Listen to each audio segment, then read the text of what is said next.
आप देख रहे हैं एचएनएन न्यूज और मैं हूं आपके साथ कृतिका सूर्यवंशी। बुलेटिन की शुरुआत करते हैं दिल्ली से, जहां के सीएम अरविंद केजरीवाल को आबकारी नीति मामले में प्रवर्तन निदेशालय की तरफ से 4 बार नोटिस भेजा जा चुका है, लेकिन उन्होंने किसी भी समन का जवाब नहीं दिया है, बल्कि मीडिया में ये बयान दिया है कि उनके खिलाफ राजनीतिक द्वेष की भावना के कारण उन्हें समन भेजा जा रहा है।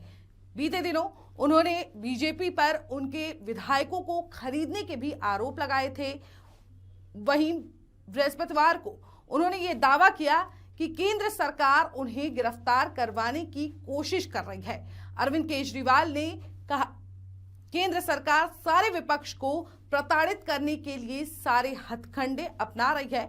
इसके साथ ही केंद्र सरकार पर निशाना साधते हुए उन्होंने कहा कि विपक्ष की सरकारों को जायज फंड नहीं दे रही है, जो उनका हक है। उपराज्यपाल और राज्यपाल के जरिए उनके कार्य में रोज टांग अड़ाती है और विपक्ष को पकड़ा जा रहा है। इसके अलावा जेल भेजा जा रहा है उनको। अगर केरल के लोगों को उनके हक का फंड नहीं मिलेगा तो काम और सरकार कैसे चलेगी? हम सब अपनी जनता के हक के लिए फंड लेने आए हुए हैं। हमें फंड नहीं मिलेगा तो हम विकास कैसे करेंगे?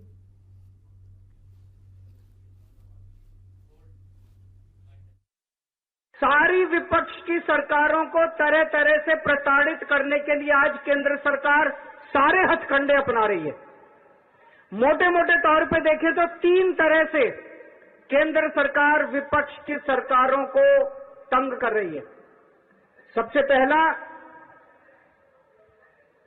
केंद्र सरकार जायज फंड, जो हक है राज्यों का, वो फंड नहीं दे रही है। दूसरा तरीका, गवर्नर के और लेफ्टिनेंट गवर्नर के जरिए रोज काम में टांग अड़ाती है, हर काम में टांग अड़ाती है। और तीसरा तरीका, एजेंसीज को छोड़ के जिसको मर्जी पकड़ के जेल में डाले जा रहे हैं, जिसको मर्जी पकड़ के जेल में डाले जा रहे हैं। सबसे पहले मैं पहले तरीके पे आता हूं। यहां पे पिनराई विजयन साहब बैठे हैं, पंजाब के मुख्यमंत्री बैठे हैं, मैं दिल्ली का मुख्यमंत्री हूं और कई सारे राज्यों के मंत्रीगण आए हुए हैं। हम सारे रोज इस बात को झेल रहे हैं कि जो जायज फंड उस राज्य के बनते हैं वो फंड हमें नहीं दिए जा रहे।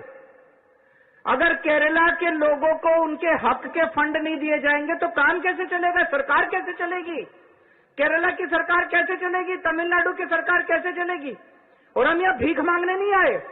विजयन साहब यहाँ पे अपने घर के लिए, अपने परिवार के लिए पैसे मांगने नहीं आए, अपने बच्चों के लिए, अपने बीवी बच्चों के लिए पैसे मांगने नहीं आए। वो केरला के लोगों के लिए पैसे मांगने आए हैं। आज पंजाब के मुख्यमंत्री यहाँ अपने 3 करोड़ लोगों के लिए फंड मांगने के लिए आए हैं।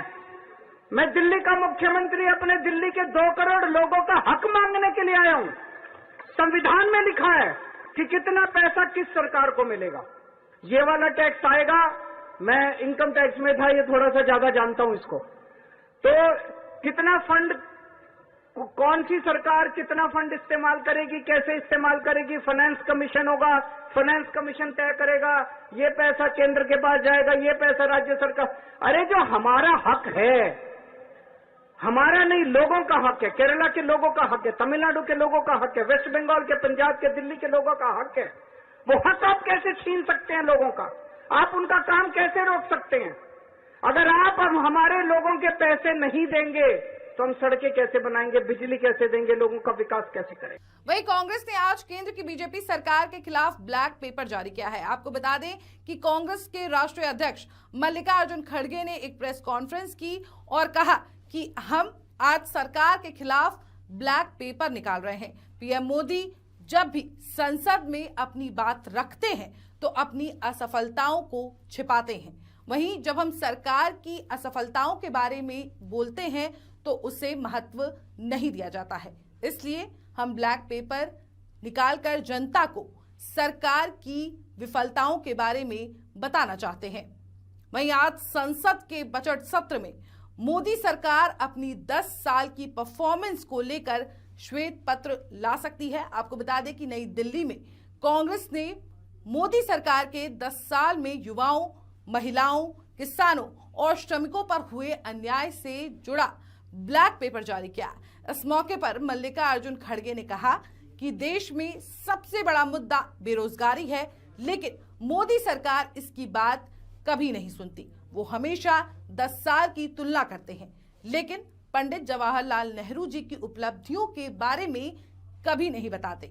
यहां तक कि जिस राज्य में बीजेपी की सरकार नहीं है, वहां केंद्र सरकार मनरेगा का पैसा भी नहीं देती। फिर बाद में कहती है कि पैसा तो रिलीज हुआ, लेकिन वो खर्च नहीं किया गया। उन्होंने आगे कहा कि आज सरकार क्या कर रही है, इस बात का महत्व है। आज महंगाई को कम करने के लिए क्या कदम उठाए जा रहे हैं, ये बात महत्वपूर्ण है। लेकिन बीजेपी हमेशा ये सवाल करती रही है कि आजादी के पहले क्या स्थिति थी।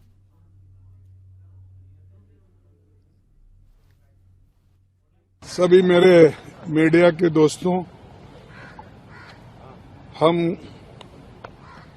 एक आज ब्लैक पेपर अगेंस्ट दी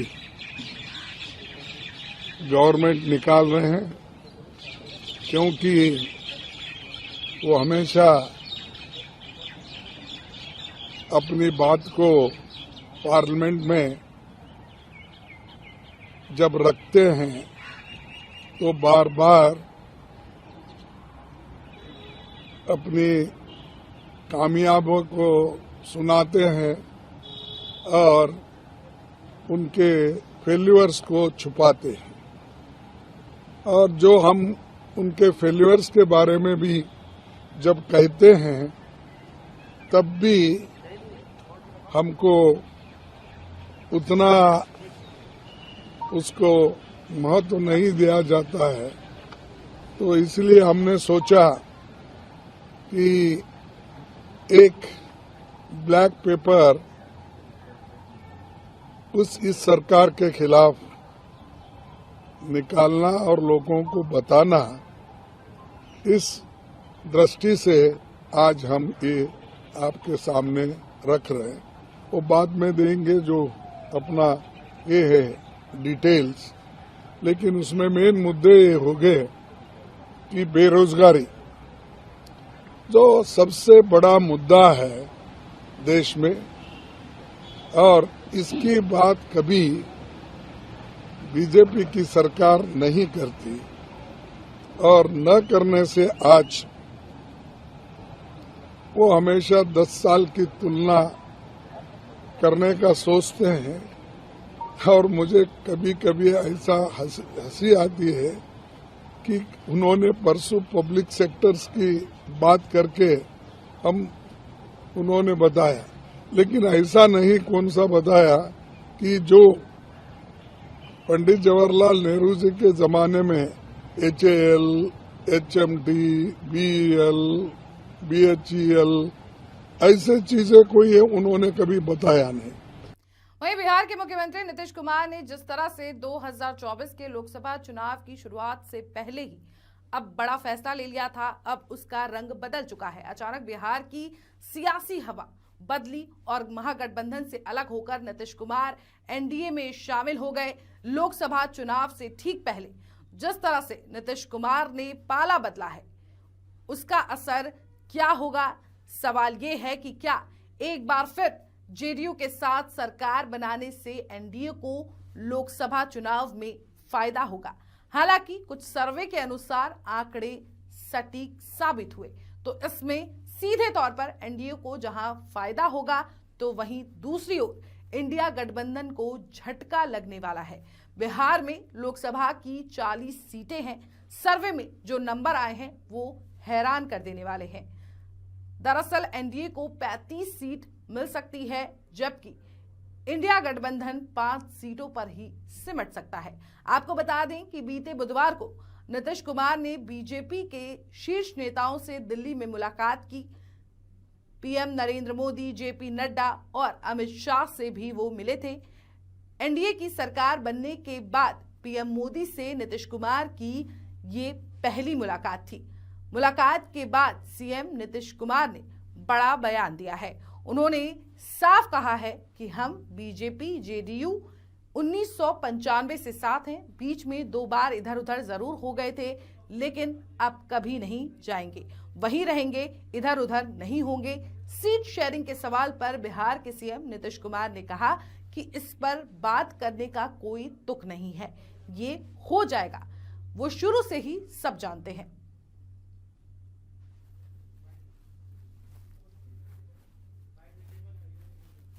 जो 1995 से जो साथ में थे, अब बीच में 2 बार इधर उधर जरूर हो गए थे, लेकिन अब कभी नहीं, फिर वहीं रहेंगे, अब इधर उधर नहीं।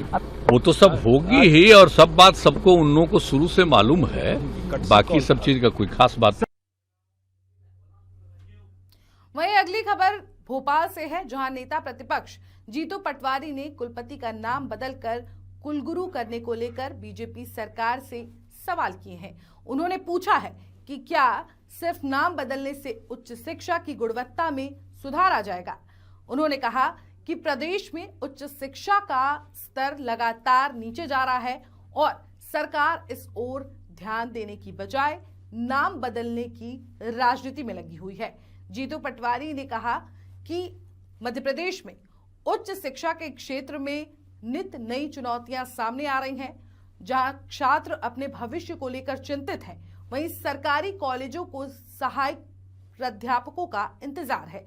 पाठ्यक्रम में बदलाव उन्होंने समय पर पूरा करवा लेना चाहिए। परीक्षाएं लेना जैसे नियमित कामों के अलावा बेरोजगारी के दौर में छात्रों का कौशल बढ़ाना भी चुनौती है। मध्य प्रदेश में सरकार बदलने के साथ ही उच्च शिक्षा का परिवेश प्रकार बदलना भी तय था, लेकिन इसके दूरगामी प्रभाव उच्च शिक्षा के स्तर को लगातार नीचे लेकर जा रहे हैं। आगे उन्होंने कहा कि सरकार दावा कर रही है कि नई शिक्षा नीति लागू करवाने में उसने मेडल जीत लिया है। उच्च शिक्षा को रोजगार से जोड़ा जा रहा है, युवाओं को इसका सबसे ज्यादा फायदा मिल रहा है, लेकिन झूठ के पांव पर दौड़ रही सरकार शायद ये नहीं जानती कि जमीनी हकीकत इससे बहुत उलट है और चिंताजनक है, क्योंकि सरकार सच सुनना और समझना ही नहीं चाहती है। वहीं देश की राजधानी दिल्ली में गुरुवार को गोकुलपुरी मेट्रो स्टेशन के प्लेटफॉर्म की साइड वॉल का एक हिस्सा गिर गया, जिससे पूरे इलाके में हड़कंप मच गया। वहीं इस हादसे में 5 लोग घायल हो गए हैं। सभी घायलों को अस्पताल में भर्ती कराया गया, जहां उनका इलाज चल रहा है। फिलहाल पुलिस अधिकारी मौके पर पहुंचे हुए हैं, जिसके बाद सड़क को बंद कर दिया गया है। वहीं दुर्घटना के बाद से इस लाइन में मेट्रो ट्रेन को फिलहाल सिंगल लाइन से संचालित किया जा रहा है। बताया जा रहा है कि सुबह करीब 11 बजे गोकुलपुरी मेट्रो स्टेशन की 4 दीवारी पूर्वी तरफ की एक उसका हिस्सा नीचे सड़क पर गिर गया। एक व्यक्ति मलबे में फंस गया और गंभीर रूप से घायल हो गया, जबकि अन्य को मामूली चोटें आई हैं। उनको अस्पताल में भर्ती कराया गया है और उनका इलाज चल रहा है। पुलिसकर्मियों ने कुछ लोगों की मदद से मलबे में फंसे व्यक्ति को बाहर निकाला है, जो घटना के वक्त अपनी स्कूटी पर सवार था। घायलों को जीटीबी अस्पताल ले जाया गया है। वहीं उत्तर पूर्वी दिल्ली के डीसीपी जॉय टिर्की ने कहा कि मेट्रो स्टेशन के ईस्टर्न वॉल का एक हिस्सा नीचे गिर गया है। 5 लोग घायल हुए हैं, जिनका अस्पताल में इलाज चल रहा है। राहत और बचाव कार्य चल रहा है। ट्रैफिक को रोक दिया गया है और हम एफआईआर दर्ज कर मामले की जांच करेंगे। हम इस समय गोकुलपुरी मेट्रो स्टेशन के बगल में ही खड़े हैं और इसी के साथ ही में हमारा गोकुलपुरी और दयालपुर थाना, दोनों थाने यहीं बगल में ही हैं। आज सवेरे 11 बजे का इंसिडेंट है ये। जो ईस्टर्न साइड है, ऊपर हमने ऊपर जाके चेक किया था, जो मेट्रो स्टेशन का ईस्टर्न वॉल है उसका एक हिस्सा, एक पोर्शन पूरा नीचे गिर गया। ऑलमोस्ट 40 to 50 मीटर्स का हिस्सा है और नीचे कुछ पब्लिक के लोग थे जिनको चोट लगी है। टोटल अभी तक हमारे संज्ञान में 5 लोगों की इन्फॉर्मेशन आई है। 5 इस समय जीटीबी हॉस्पिटल में, 4 कॉन्शियस हैं, उनको माइनर इंजरी है। एक के पैर में फ्रैक्चर हुआ है, तो उनकी आइडेंटिटी फिक्स हो गई है, पर एक बेसुध है, उनको इंजरी भी ज़्यादा है, वो नीचे दब गए थे, उनको बड़ी मुश्किल से निकाला है, तो उनकी अभी आइडेंटिटी फिक्स नहीं हुई। Is about 35-40 year old mail. तो अभी यहाँ राहत कार्य चल रहा है, रेस्क्यू ऑपरेशन, और जो एक पोर्शन अभी भी टंगा हुआ है, प्रिकेरियस है, कभी भी गिर सकता है, तो उसको शायद ये गिराएंगे नीचे। ट्रैफिक हमने रोक दिया है, कॉर्डन ऑफ कर दिया है और जो घायल लोग हैं वहाँ पे SHO नगरी को मैंने भेज दिया था GTB हॉस्पिटल। वहीं विश्व आयुर्वेद परिषद राजस्थान ने अजमेर में राष्ट्रीय पंचकर्म कार्यशाला का आयोजन किया, जिसका उद्घाटन विधानसभा अध्यक्ष वासुदेव देवनानी ने किया। विश्व आयुर्वेद का उद्घाटन अना सागर स्थित होटल लेक विनोरा में कार्यशाला में इसका शुभारंभ हुआ। इस कार्यशाला में देश भर से पंचकर्म विशेषज्ञ और राज्य के लगभग 150 आयुर्वेद चिकित्सक शामिल हुए। इस कार्यशाला में मुंबई से ख्यातनाम पंचकर्म विशेषज्ञ प्रोफेसर US निगम, राष्ट्रीय आयुर्वेद संस्थान के विभागाध्यक्ष डॉक्टर गोपेश मंगल, आयुर्वेदिक नेत्र रोग विशेषज्ञ डॉक्टर दिनेश शर्मा आदि विशेषज्ञ ने विभिन्न पंचकर्म विधाओं का प्रशिक्षण दिया। विश्व आयुर्वेद परिषद के प्रदेशाध्यक्ष डॉक्टर किशोरी लाल शर्मा और कार्यशाला संयोजक doctor JS Rajawat doctor Priyanka ने बताया कि वर्कशॉप में कई जटिल और असाध्य रोगों की चिकित्सा में पंचकर्म का महत्व रेखांकित किया जाएगा। उन्होंने कहा कि कार्यकाल में आयुर्वेद विभाग राजस्थान के निदेशक डॉक्टर आनंद शर्मा, विश्व आयुर्वेद परिषद के राष्ट्रीय अध्यक्ष प्रोफेसर गोविंद सहाय शुक्ला, प्रज्ञा प्रवाह के क्षेत्रीय संयोजक प्रोफेसर कमलेश विद्यार्थी और international motivational speaker Bhupendra Singh Rathore ने भी शिरकत की।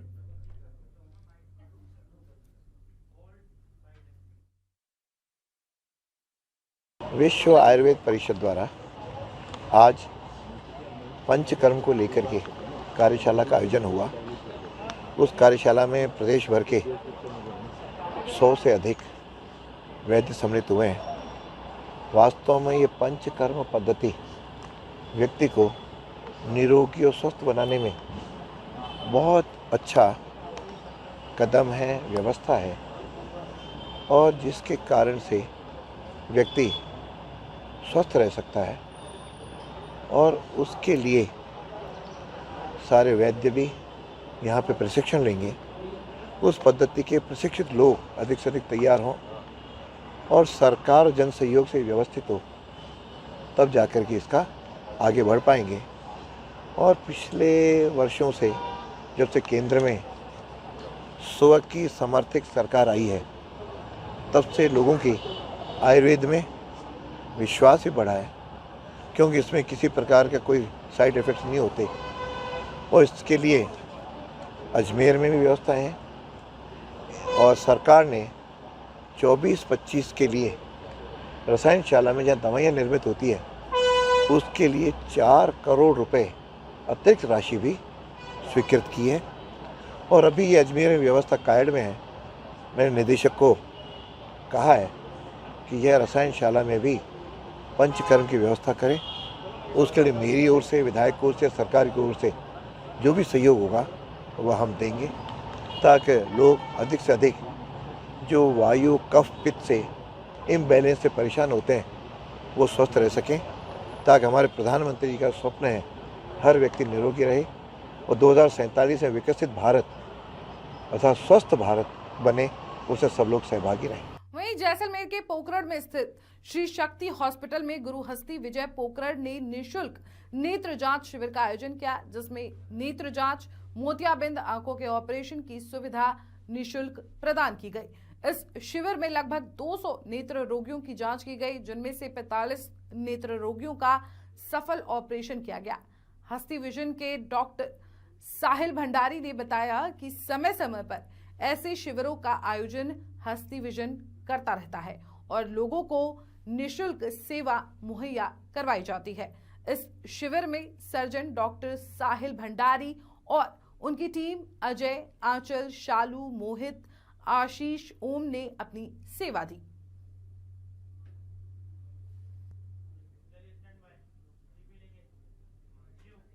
वहीं अनूपगढ़ डीएसटी टीम और घड़साना पुलिस ने एक संयुक्त कार्रवाई की है। पुलिस ने गांव 22 MD में सूचना के आधार पर आरोपी मिठू सिंह राय सिक से 15 ग्राम अवैध हेरोइन बरामद की है। पुलिस ने आरोपी के खिलाफ NDPS एक्ट के तहत कार्रवाई कर उसे गिरफ्तार कर लिया है और रावला थाना अधिकारी रमेश कुमार को आरोपी को सौंप दिया है। वहीं जयपुर के हाड़ौता गांव से एक बड़ी खबर सामने आई है, जहां सड़क निर्माण में घटिया सामग्री का प्रयोग हुआ था और इसी को लेकर हाड़ौता के ग्रामीणों ने सरपंच और ठेकेदार पर आपसी मिलीभगत का आरोप लगाया है। ग्रामीणों का आरोप है कि गांव के सरपंच और ठेकेदार ने मिलीभगत करते हुए सड़क निर्माण में घटिया सामग्री का प्रयोग किया है, जिससे सड़कें बनते ही उखड़ने लगी हैं। इसी को लेकर ग्रामीणों ने विरोध प्रदर्शन किया और सड़क के पुनर्निर्माण की मांग की।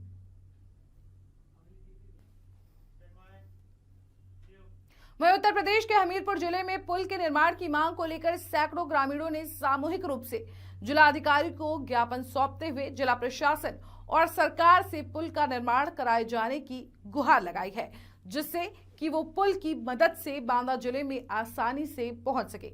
आपको बता दें कि अभी उन्हें बांदा जाने के लिए करीब 30 किलोमीटर का अतिरिक्त चक्कर लगाना पड़ रहा है।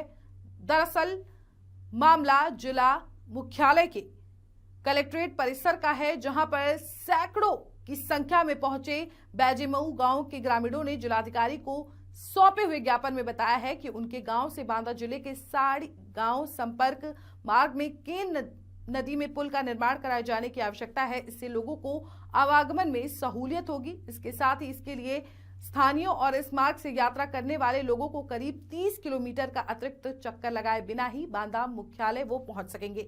वैसे भी बुंदेलखंड पहले से ही पिछड़ा हुआ क्षेत्र है और कई नदियों के कारण आवागमन के साधन न होने पर पिछड़ता ही जा रहा है, जिसके चलते अगर इस नदी में सरकार की मदद से पुल का निर्माण कराया जाता है तो इससे क्षेत्र का विकास भी होगा और लोगों के आवागमन के साधन भी सुगम हो जाएंगे। आज़ाद भारत पार्टी नेशनल के राष्ट्रीय अध्यक्ष हैं और ये बुंदेलखंड वैसे बहुत पिछड़ा हुआ क्षेत्र है, लेकिन नदियों की वजह से और ज़्यादा पिछड़ा हुआ है। इसी क्रम में एक बैजेमऊ से साड़ी के बीच में केन नदी में एक पुल चाहते हैं ये सब इतने लोग हैं सब ग्रामवासी, और जिसकी वजह से ग्रामीणों को तो सुविधा है भी, तमाम यात्रियों को इतनी सुविधा हो जाएगी कि 30 से 40 किलोमीटर का अंतराल बचेगा बांदा और हमीरपुर आने जाने में। इसलिए इस पुल की महती आवश्यकता है। इस वजह से ये आज सब लोग इकट्ठे हुए हैं और हम चाहते हैं कि आप लोग प्रशासन पर इतना दबाव बना दें कि ये एक पूर्ण काम हो जाए। हमारे यहाँ जो हमीरपुर और बांदा का मुख्यालय है उसके बीच में आवागमन का सबसे बड़ा अवरोध केन नदी है। इस केन नदी में अगर बैजेमऊ और साड़ी का संपर्क मार्ग इस पुल के द्वारा जुड़ जाए तो जो इधर उधर से भटकने से 80-90 किलोमीटर का जो रेंज अधिक पड़ता है वो सीधे में 80-90 किलोमीटर का बचत हो जाएगा और दोनों मुख्यालय आपस में बड़े आसानी से जुड़ जाएंगे। हमारे और इधर हमारे क्षेत्र का पूरे एरिया का विकास भी हो जाएगा पुल बनने से। हम लोग सभी ये चाहते हैं कि ये संपर्क मार्ग में साड़ी और बैजेमऊ के बीच में केन नदी का पुल का निर्माण हो जाए। यही हमारी सरकार से अनुरोध है और अपेक्षा है पूरे क्षेत्र में। हम आए हैं सर एक पुल निर्माण के लिए। साड़ी से बैजेमऊ ग्राम बैजेमऊ ये संपर्क मार्ग है हमीरपुर के लिए सीधा। इसके लिए हमारी मांगे हैं कि हम जो है इस पुल का निर्माण चाहते हैं। इससे हमारी बहुत सी गांव की सुरक्षा होगी, इससे पढ़ाई का हर चीज़ का आवागमन का हर चीज़ का क्षेत्र का हमारे विकास होगा। इसलिए हमें पुल निर्माण चाहिए। सरकार से हमारा ये अनुरोध है। वहीं अगली खबर कन्नौज से है, जहां के तिरवा में घर पर सो रहे एक अधेड़ की ईंट से कुचलकर निर्मम हत्या कर दी गई। आपको बता दें ये खबर कन्नौज से है, जहां पर एक अधेड़ की ईंट से कुचलकर हत्या कर दी गई। हत्या की खबर सुनते ही इलाके में हड़कंप मच गया। वहीं मौके पर पहुंचे एसपी कोतवाल ने एक युवक को संदिग्ध मानते हुए हिरासत में लेकर पूछताछ शुरू कर दी है। आपको बता दें कि कस्बे के इंदिरा नगर मोहल्ला निवासी मुन्ना वारसी उर्फ शकील पुत्र मेहंदी हसन अपने घर पर अकेला रहता था। वो फोटोग्राफी का काम करता था। बुधवार की रात वो घर के अंदर सो रहा था, तभी किसी ने उसकी ईंट से कुचलकर हत्या कर दी। जब सुबह तक वो नहीं जागा तो मोहल्ले के लोगों ने घर के अंदर देखा तो खून से लथपथ उसका शव पड़ा हुआ था, जिसे देखकर इलाके में हड़कंप मच गया। वहीं क्षेत्रीय लोगों ने फौरन पुलिस को इसकी सूचना दी। सूचना पर पहुंची पुलिस ने मोहल्ले के एक व्यक्ति को संदिग्ध मानते हुए पूछताछ शुरू कर दी है।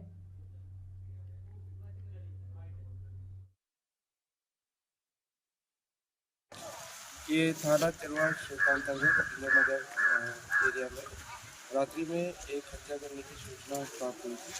इसमें ये गुटनावार से शकील उम्र लगभग 50 वर्ष के आसपास है। इसके बारे में सूचना प्राप्त होते ही तुरंत मौके पर पुलिस पहुंची और फील्ड यूनिट में भी तत्काल का निरीक्षण किया। इसमें घर वालों की तरफ से तहरीर प्राप्त हुई है। नामजद एक व्यक्ति को किया गया है। इस संबंध में मुकदमा पंजीकृत किया गया है। इसमें जो संदिग्ध है उससे पूछताछ की जा रही है। जो भी तथ्य सामने आएंगे उससे अवगत कराया जाएगा। विधिक कार्रवाई इसमें शीघ्र पूर्ण करेगी। वहीं अगली खबर महाराजगंज से है, जहां बरगदवा थाना क्षेत्र के एसएसबी रोड पर सघन तलाशी के दौरान पुलिस को बड़ी सफलता हाथ लगी है। इसके साथ ही 2 लोगों को गिरफ्तार भी किया गया है। आपको बता दें कि जानकारी के मुताबिक मुखबिर की सूचना पर परसा मालिक की तरफ से आ रहे बाइक सवार 2 युवकों को एसएसबी रोड के पास तलाशी के लिए रोका गया। तलाशी के दौरान उनके पास से एक थैले में नशीली दवाइयां, ऑनोरेक्स सिरप, 2 अदद मोबाइल सहित कई अन्य तरह की चीजें मिली हैं, जिसके बाद अभियुक्तों के विरुद्ध एनडीपीएस एक्ट सहित विभिन्न धाराओं में मुकदमा दर्ज किया गया है। इसके साथ ही पुलिस आगे की कार्रवाई में जुट गई है। मेरे साथ इस बुलेटिन में इतना ही। देश और दुनिया की तमाम बड़ी खबरों के लिए देखते रहिए HNN न्यूज।